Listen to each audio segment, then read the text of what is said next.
sure. You know what? If I was writing an article for The New Yorker, yeah, it would be entitled Breaking Brecht.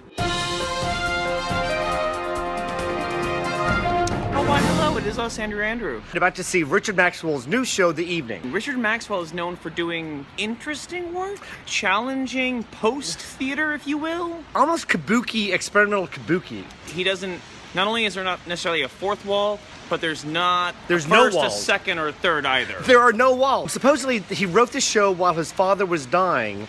It has to do with dealing with the death of a loved one.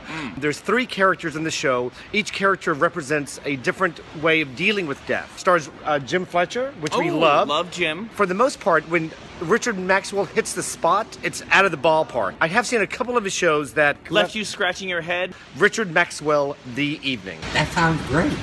And I love your jackets. Thank you very much. So we're out of the show. Andrew, would you care to summarize the plot? Basically, it's a modern-day version of The Iceman Cometh. It's characters in a bar trying to escape. Trying to escape themselves, trying to escape reality, trying to escape society at large. And death. Yes. Each character is symbolic of a different sort of way of dealing with death.